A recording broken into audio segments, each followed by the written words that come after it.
Buenas noches a todos, muchas gracias por estar presentes. Primero que nada agradecerles por acompañarnos en esta que es para nosotros un evento muy importante, que es nuestra primera charla numismática en el marco de la Feria del Libro. Para la Federación la verdad que es un hito que esperamos que se mantenga con el tiempo. En esta oportunidad, en el marco de la 48ª Feria del Libro, vamos a tener 3 charlas. Una de quien me acompaña hoy, de Leandro. Mañana va a haber una segunda charla y el miércoles vamos a tener una tercera charla. Esperamos contar con la presencia de todos. Me toca presentar a un amigo que, además de ser un excelente numismático y una excelente persona, es especialista en moneda antigua, es miembro de Adventus, es además también un excelente oftalmólogo y por sobre todas las cosas una gran persona. Así que no le robo más tiempo, se lo paso ya a él todo. Bueno, muchísimas gracias, Ari. Supongo que se escucha, por favor díganme si es así. Bueno, gente, bienvenidos. Monedas y libros. Qué programa para un sábado a la noche, ¿eh? No sé qué opinan ustedes, pero para mí es un programón y espero que al finalizar esta charla les parezca lo mismo que a mí. Bueno, voy a comenzar con una pregunta, si me lo permiten. ¿A qué lugar de la geografía y a qué momento de nuestra historia viajarían o qué momento quisieran ver si tuvieran en su poder un Aleph? Los amantes de Borges sabrán de lo que les estoy hablando. Para los que no, va una breve explicación. Un Aleph, según Jorge Luis Borges nos narra en uno de sus relatos, que justamente se llama El Aleph, es en principio un objeto que se puede poseer. Es una especie de esfera de 2 o 3 centímetros de diámetro que emite un brillo iridiscente casi insoportable y que tiene como característica que es un punto en el espacio que contiene a todos los demás puntos en el espacio. En un Aleph nosotros podríamos ver en ese punto cada lugar del mundo desde todos los ángulos en un mismo momento. La idea del Aleph hace referencia no solo a un espacio infinito, sino también indirectamente al tiempo infinito. Ya lo dice el mismo Borges, que el Aleph es al espacio lo que la eternidad es al tiempo. O sea que ese Aleph podría ser como una especie de máquina de viaje en tiempo y en espacio. Si me permiten brindar mi humilde opinión, creo que hay 2 elementos que yo considero muy parecidos a un Aleph, que son quizás las monedas para nosotros los amantes de la numismática y los libros sin duda para todos nosotros. Y de la mano de esos 2 elementos, libros y monedas, quiero llevarlos en un viaje en el tiempo y en la geografía a una época que parece muy distante, pero ya van a ver que no lo es tanto, que es aquella época de las invasiones vikingas a las islas británicas, allá por los siglos, desde el siglo VIII hasta el siglo XI de nuestra era. ¿Por qué hablar de vikingos? Bueno, la verdad que los vikingos desde su aparición, digamos así, en los anales de la historia, han generado emociones siempre fuertes, desde el pasado en que generaban temor, terror, hasta el presente en que quizás generan más admiración, cariño a veces, gente que quiere ser vikingo, que se hace tests de ADN buscando cuánto de vikingo tiene en sus células. Basta con encender la televisión o ir al cine, vamos a ver numerosas series, películas sobre vikingos, publicaciones editoriales, acá en la misma Feria del Libro, desde novela, libro de historia, hasta historietas que tratan sobre los vikingos, de manera tal que la popularidad de los vikingos es indiscutible en el mundo moderno. ¿Por qué? No lo sé. Pienso que la mayoría de nosotros quizás se identifica con valores que atribuimos a los vikingos, como pueden ser el valor, el coraje, la libertad, alguna dosis de individualismo, esa capacidad de hacer lo que uno quiere sin importar lo que el otro desea, valores que pueden ser positivos o negativos y que sin duda son parte del mitos del vikingo y que formaron parte de la capacidad que tuvieron ellos para moldear el mundo con el que entraron en contacto allá por estos siglos del 8 al 11, como les digo, en lo que llamamos la era vikinga. Los vikingos no emitieron literatura, eran un pueblo esencialmente oral. No hay libros escritos por los vikingos de esa era que llamamos era vikinga. Sí hay sagas de los vikingos, pero son muy posteriores a la que clásicamente llamamos era vikinga, el origen, digamos, de este movimiento de gentes que llamaríamos pueblos escandinavos nórdicos vikingos. Entonces mi objetivo es usar las monedas como fuente ante la ausencia de literatura para acercarnos un poco al pensamiento de aquellos pueblos. Bueno, y justamente las monedas vikingas se originan en nada más y nada menos que en las Islas Británicas. De ahí esta conjunción que nos lleva a brindar esta charla, de ahí la importancia de monedas británicas emitidas por los vikingos. Además, los argentinos tenemos una fuerte ligazón con los vikingos y con aquel mundo germánico, anglosajón de aquellos siglos, que nos viene dada justamente por el máximo exponente quizás de nuestra literatura, Jorge Luis Borges. Borges era de ascendencia, como muchos sabrán, en parte inglesa, y siempre él en búsqueda de lo primordial y los orígenes, se sentía muy ligado a lo anglosajón, a lo vikingo, a lo germánico en general. Él encontraba en aquellas antiguas literaturas germánicas una conexión muy fuerte con las dos caras, digamos así, de su ascendencia. Por un lado, contactaba con los Scop, los poetas anglosajones, los escaldos vikingos, los poetas vikingos. Por otro lado, con esa faz guerrera de estos pueblos germánicos, que él siempre sentía como que tenía una deuda con esa parte de su ascendencia, siendo descendiente de gente de gesta militar, como era su abuelo y otros antepasados. Así que Borges tenía esta conexión que llega a su epítome justamente con el último testimonio de Borges en esta tierra, la lápida de Borges en el cementerio de Ginebra. La lápida de Borges es un homenaje a la devoción que sentía Borges por los germánicos. Si bien, como dicen los arqueólogos, los muertos no se entierran solos, Borges no diseñó su lápida, sino que eso estuvo a cargo de su viuda María Kodama. Pero bueno, vamos a analizar esa lápida y van a ver que todo hace alusión a lo germánico. Ahí vamos a ver el nombre de nuestro autor, un grabado con 7 guerreros con espadas y hachas en alto dispuestos a la batalla, una frase en inglés antiguo, también llamado anglosajón, fechas de nacimiento y muerte y una cruz anillada justo al lado de las fechas sobre las que les hablo. Borges le atribuía esta escena, él creía, según nos dice María Kodama, que esa escena pertenecía a una famosa batalla, fatídica batalla para los anglosajones, de los cuales él se consideraba descendiente, más específicamente de los nortumbrios, cuando se enfrentaron con un grupo de vikingos, sabiendo que iban a morir, se sacrificaron por su líder en la famosa batalla de Maldon, en el este de Inglaterra, una batalla que ocurrió en el 991 de nuestra era, y escribió justamente un escrito, valga la redundancia, llamado crípticamente 991 Anno Domini, para solo algunos entendidos en el tema.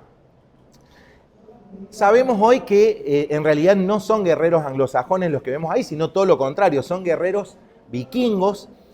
Ese grabado proviene de una lápida del priorato de Lindisfarne, que fue un monasterio en el este y norte de Inglaterra, que fue el primer punto de choque de los vikingos, que da el puntapié inicial a la era vikinga en el 793 de nuestra era, en el monasterio de Lindisfarne, el famoso ataque de Lindisfarne.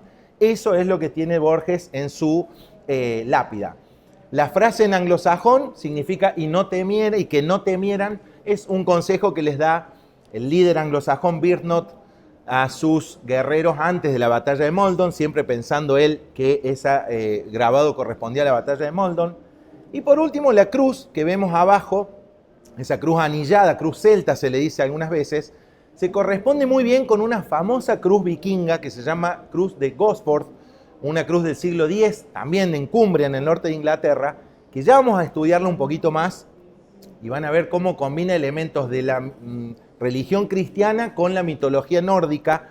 Representa una especie de dualismo religioso que también caracteriza a Borges en muchos de sus escritos, como ustedes sabrán. De manera tal que, como vemos, estamos mucho más ligados al mundo germánico de lo que creíamos a través de nuestro autor número uno, quizás nombrado como el más británico de los autores latinoamericanos, Jorge Luis Borges. El reverso de la lápida no hace más que repetir motivos germánicos, un dracar vikingo y una frase en nórdico antiguo, sacada de la saga Volsunga, una de las sagas primigenias de toda la producción de sagas germánicas vikingas.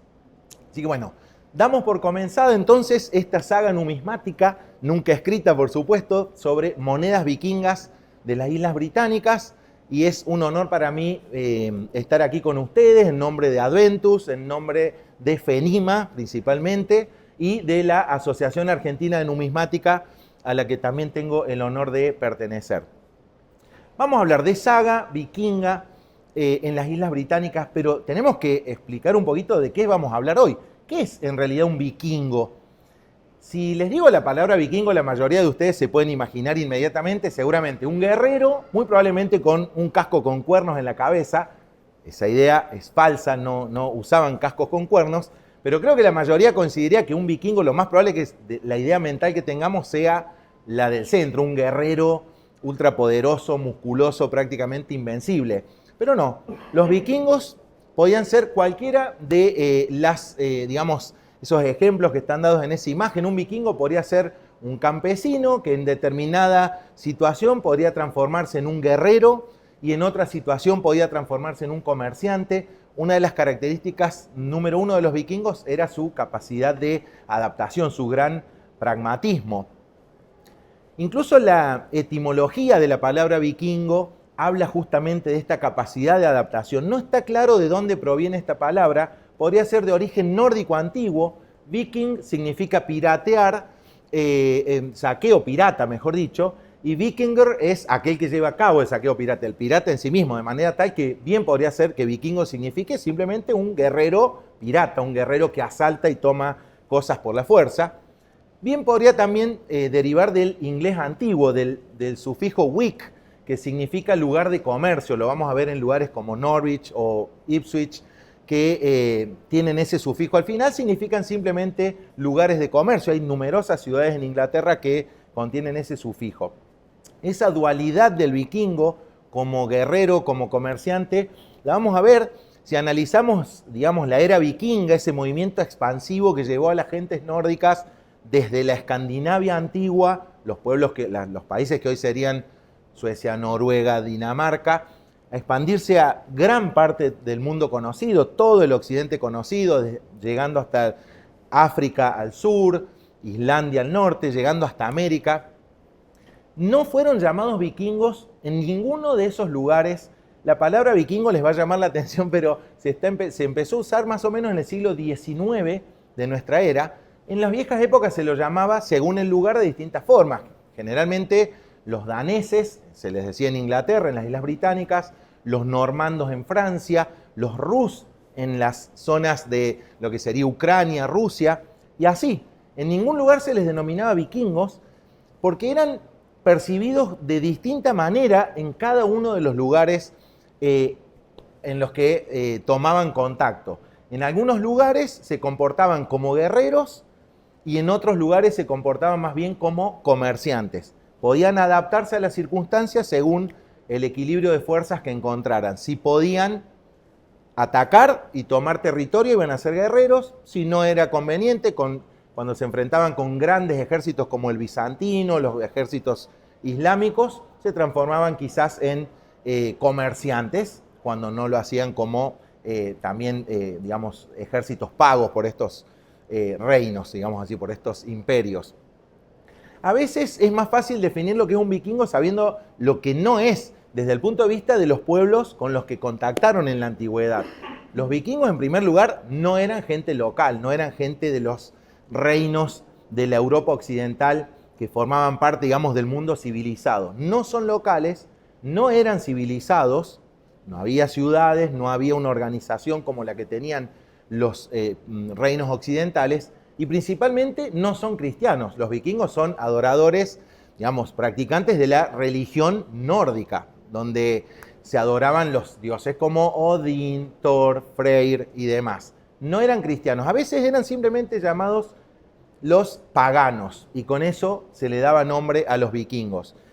La era vikinga, a fines del siglo, o a principios, fines del siglo XI de nuestra era, va a llegar a su fin justamente cuando estos pueblos nórdicos pierdan esas características, cuando se establezcan en un lugar, se civilicen y se cristianicen fundamentalmente, se acaba la era vikinga de por sí.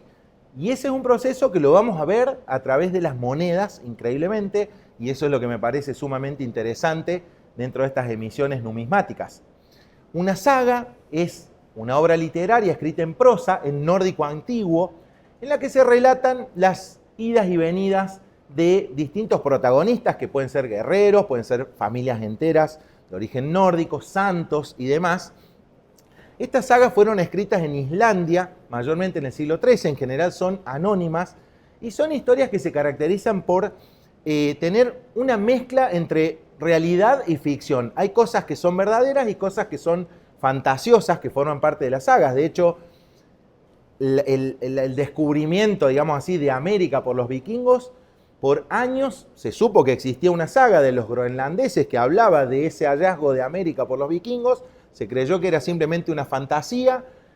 En los años 60 del siglo pasado, increíblemente, se descubrió el establecimiento, el asentamiento vikingo de Anson Meadows en Canadá, y hoy por hoy sabemos que los vikingos son los descubridores o los redescubridores de América siglos antes que Colón, siglo XI aproximadamente. Las Islas Británicas son casi siempre figuran en algunas sagas, la saga de Ragnar Lodbrok, las sagas de los Jomsvikings, de los Jomsvikingos, nombran de soslayo a las Islas Británicas, nunca son protagónicas, pero fíjense lo que leemos en esta saga, la de Gunnlaug, Lengua de Serpiente. En aquellos días se habla de que Britania, las Islas Británicas, se hablaba la misma lengua que en los países nórdicos. Nos está diciendo que aparentemente Inglaterra y las Islas Británicas eran simplemente una parte de la antigua Escandinavia, era una parte más de aquellos reinos. ¿Era así realmente? ¿Britania era parte del mundo nórdico? Si estudiamos las eras clásicas de la historia británica en un libro de texto sencillo, digamos así, no vemos una era vikinga, vemos un largo paleolítico seguido de un neolítico, el ingreso de la cultura celta, su reemplazo, invasión por los romanos, la retirada de los romanos de las Islas Británicas, la llegada de los anglosajones de la mano de Hengist y Horsa en el 449 de nuestra era. Finalmente, en el 1066, los anglosajones son borrados culturalmente e Inglaterra cambia para siempre. Como vemos ahí, no hay una era que sea la era vikinga en las Islas Británicas. Sin embargo, si escarbamos un poquito el suelo de estas islas, vamos a ver que en un amplio territorio de las mismas hay gran cantidad de hallazgos arqueológicos que se consideran vikingos, hallazgos de monedas vikingas, que son el tema que nos reúne hoy, y con lugares con nombres de origen claramente vikingo. Fíjense la profusión de hallazgos y toponimia vikinga en las Islas Británicas.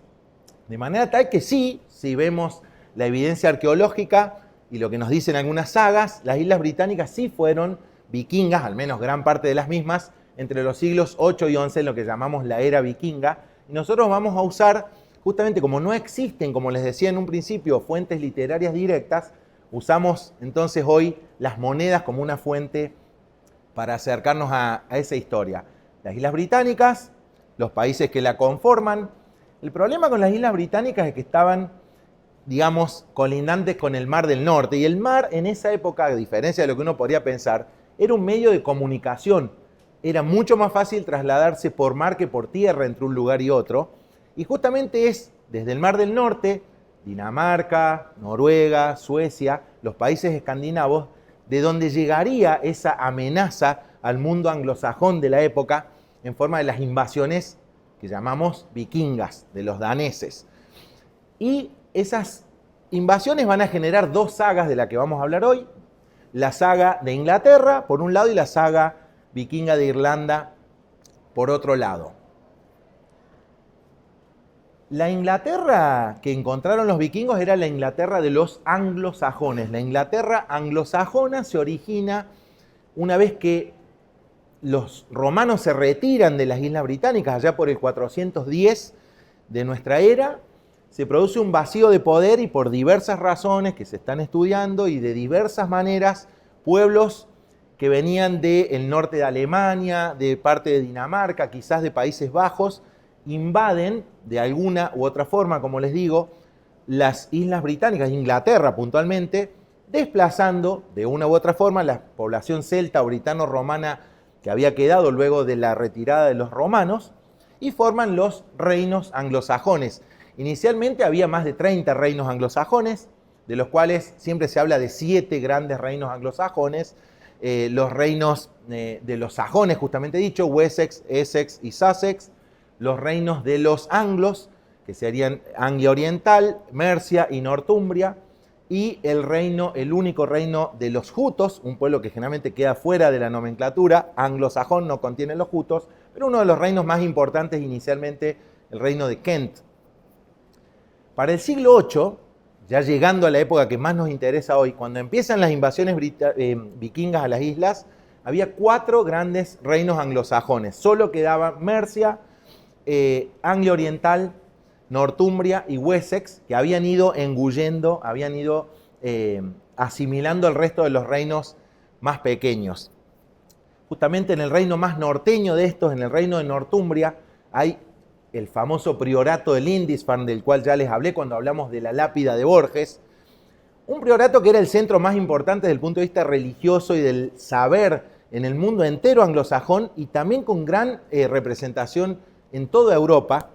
Ese priorato de Lindisfarne sufriría el primer embate de los vikingos en el año 793, fatídico año para los anglosajones. Fíjense que la crónica anglosajona nos habla que en el 793, digamos que los pronósticos no eran buenos.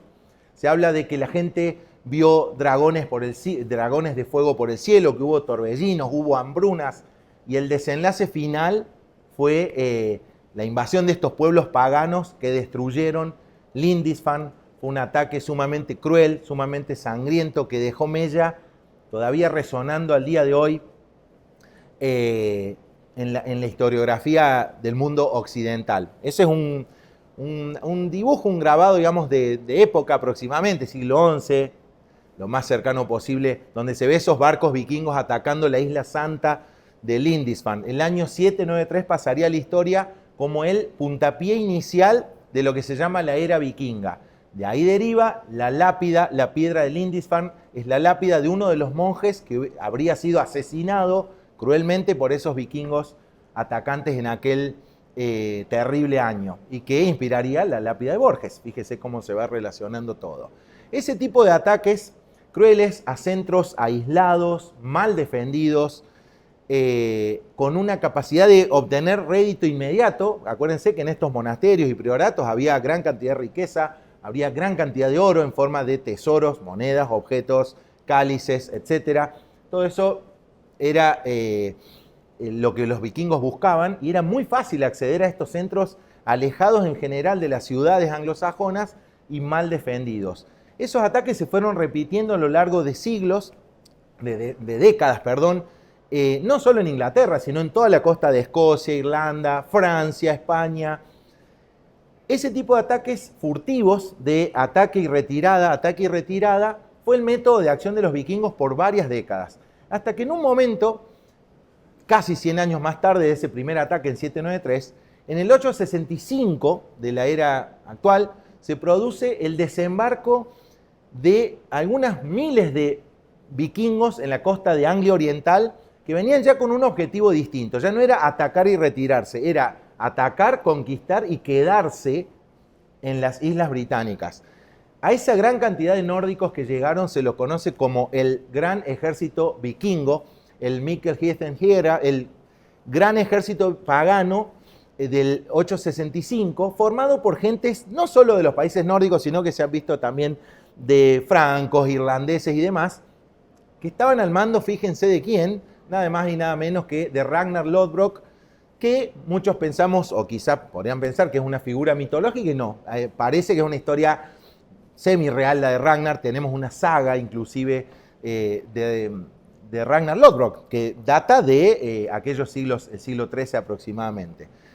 De la mano de Ragnar y sus hijos y algunos líderes vikingos más, el gran ejército vikingo encuentra y destruye 3 de los 4 grandes reinos anglosajones.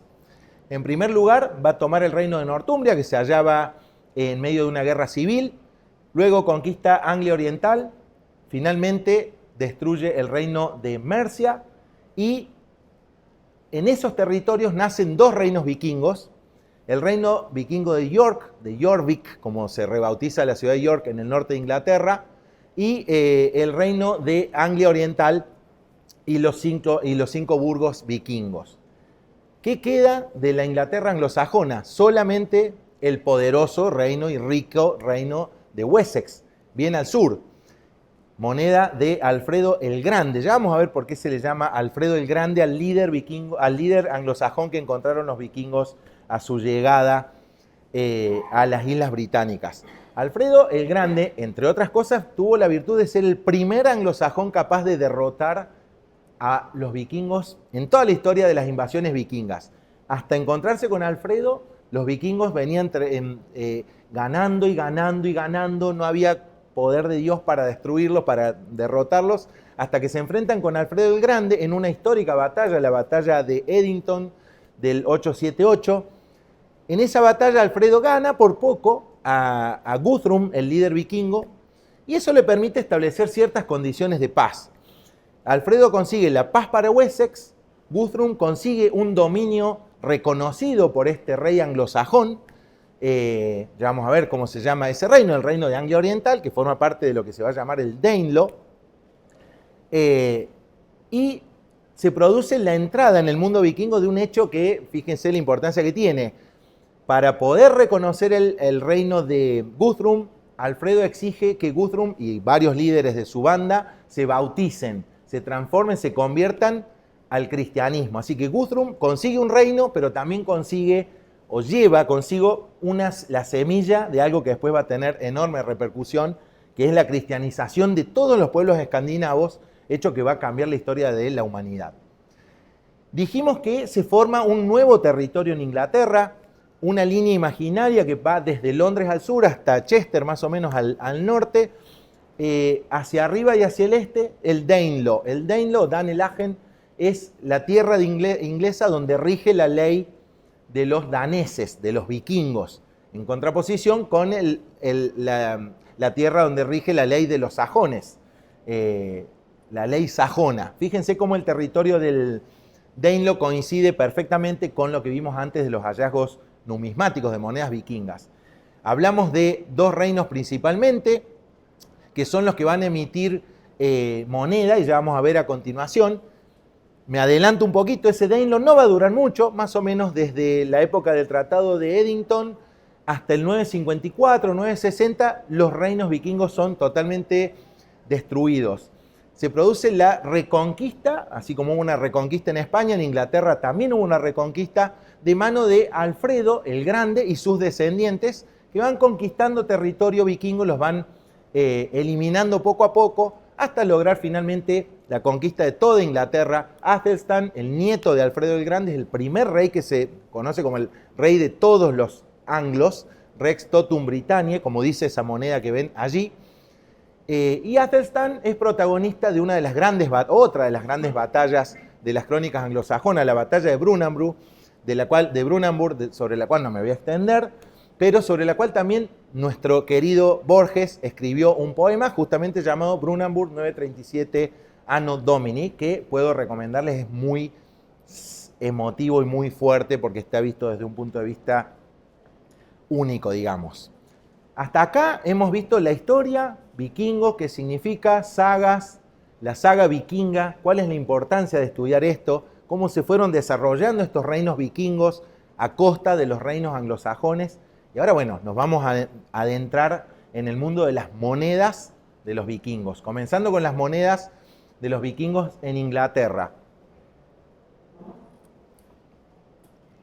Cuando llegaron los vikingos a Inglaterra, por supuesto que los anglosajones tenían una fortísima tradición monetaria, Había siglos de acuñaciones en Inglaterra, ya comenzadas por los pueblos celtas, continuadas por los romanos, tomadas por los anglosajones. Ahí vemos los reyes, las monedas exactamente de los reyes que gobernaban para la época en que los vikingos entraron en contacto con estos reinos.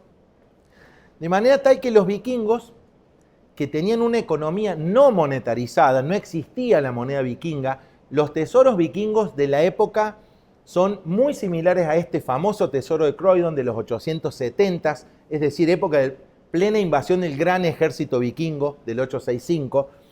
Usaban lo que se llama economía de bullion, utilizaban metales preciosos al peso.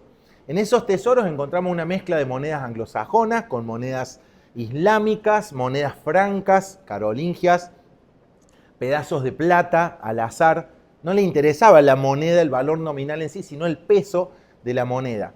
Con su gran capacidad de pragmatismo, de adaptación, los vikingos adoptan la costumbre, la tradición monetaria de los anglosajones, pero le dan unas características muy especiales y únicas que vale la pena destacar. Las acuñaciones del Danelaw se dividen en aquellas que corresponden al reino vikingo de York y a las del reino de Anglia Oriental.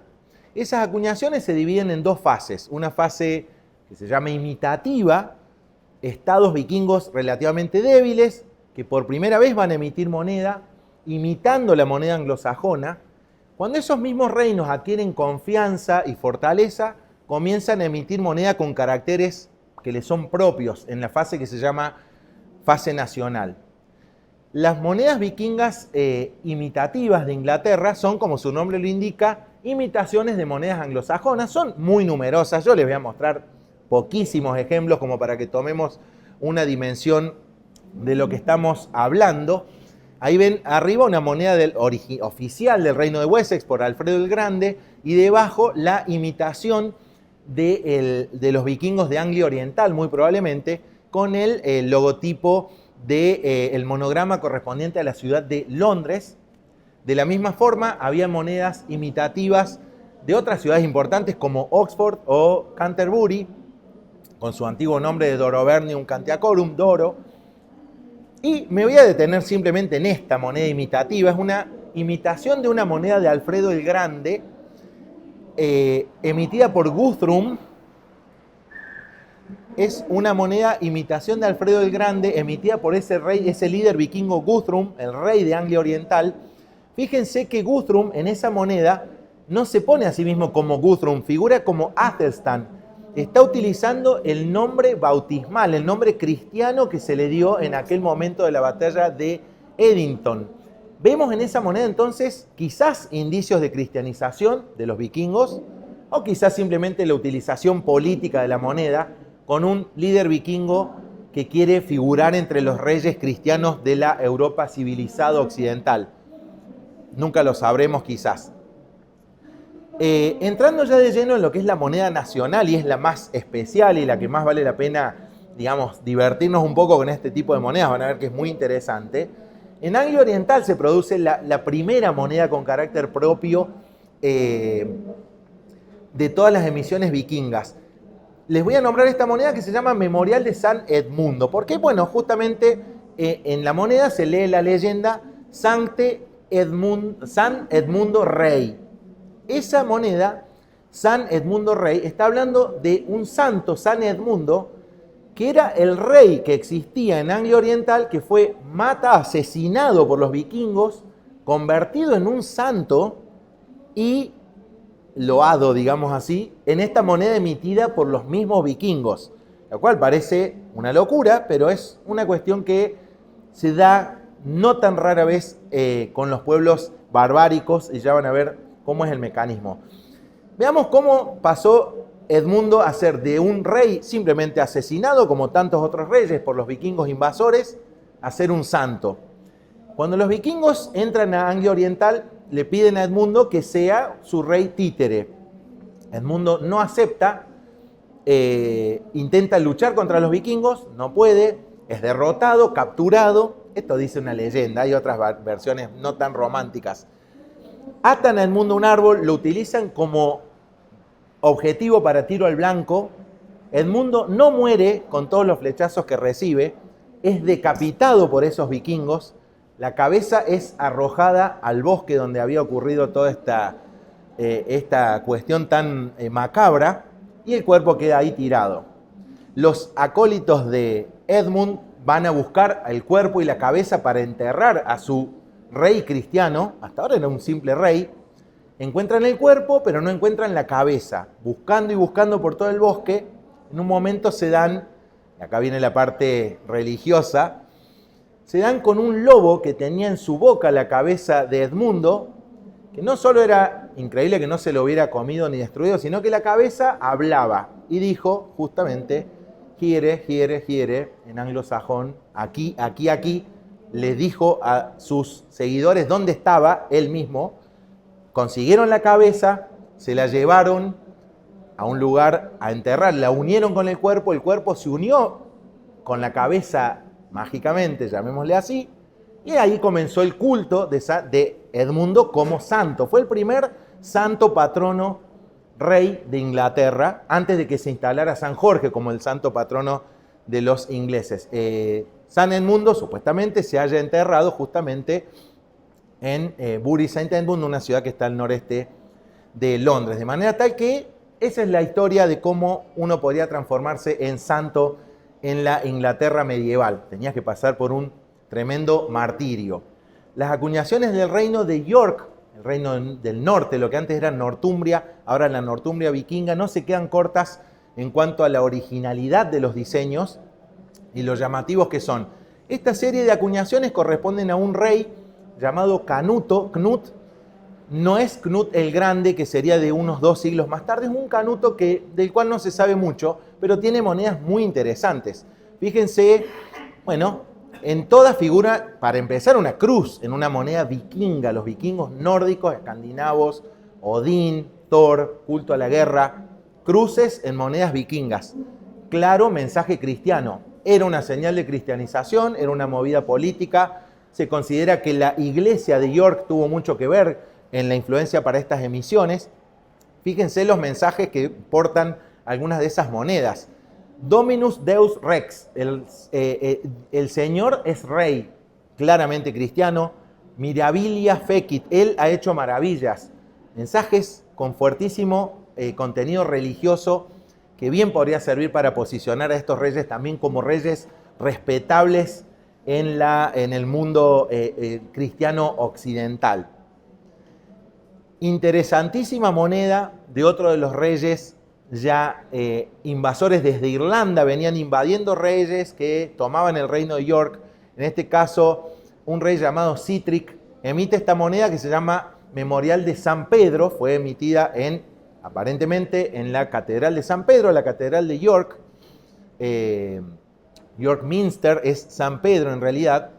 La leyenda, que está muy degenerada en esa moneda, diría Sancti Petri, con una espada, San Pedro con una espada guerrera, y en el reverso un martillo de Thor. El martillo de Thor, por supuesto, símbolo de la religión nórdica por excelencia. Son numerosísimos los ejemplos de martillos de Thor que se han encontrado en suelo inglés, que eran portados por los vikingos de diversas maneras, como aros, como colgantes, en tumbas, etc. De manera tal que, de nuevo, un mensaje dual, nórdico, cristiano. Estamos aquí frente a vestigios de una religión híbrida. Se ha llegado a pensar que estas monedas podrían ser el vestigio de una especie de religión híbrida. Nórdicos que tomaron el cristianismo pero que lo adaptaron a sus creencias. La cruz de Gosford, de la cual hablamos cuando hablamos de la tumba de Borges, es una cruz muy interesante que está en un cementerio vikingo en Cumbria, en el norte de Inglaterra, como les decía antes, que entre sus grabados tiene alusiones al cristianismo, como Jesús crucificado, pero también tiene escenas de la mitología de las sagas nórdicas, de manera tal que es una cruz dual. Justamente hablábamos de que Borges, que siempre se lo consideró como relativamente dual en cuanto a sus creencias religiosas, quizás por eso figura esa cruz dual en su tumba, en su lápida, mejor dicho. Acercándonos al final de las emisiones vikingas de Inglaterra, fíjense esa moneda. Si quieren tener una moneda vikinga por excelencia, es esta, la moneda del cuervo. El cuervo es el símbolo que más hace referencia en forma más directa a Odín. Odín siempre se mostraba acompañado en la mitología de dos cuervos, Hugin y Munin, que son el pensamiento y la mente, el pensamiento sí, y la mente y la memoria, perdón. Y ese cuervo se halla en el estandarte vikingo, que se narra que era el estandarte que llevaban todos los líderes vikingos cuando invadían los distintos territorios. O sea que es una moneda directamente con la bandera vikinga en sí. Pero, ¿esto sería un mensaje vikingo 100%? Fíjense que hay un santo anglosajón, San Osvaldo, uno de los primeros reyes santos de los anglosajones, un rey de Northumbria que logró unificar los dos reinos que originalmente formaban a Northumbria, Deira y Bernicia, que fue asesinado por los paganos del entonces reino de Mercia, que era pagano para la época. San Osvaldo también tiene como animal simbólico el cuervo, o sea que el cuervo podría hacer alusión también a un santo anglosajón. Quizás estas monedas tenían un mensaje a las dos audiencias, a los dos grupos que formaban parte de los súbditos de estos reinos vikingos, ¿no? Los anglosajones que quedaban y los nórdicos. Otra moneda dual, una moneda con el estandarte vikingo en un lado y en el anverso una estructura, un símbolo que se llama triquetra.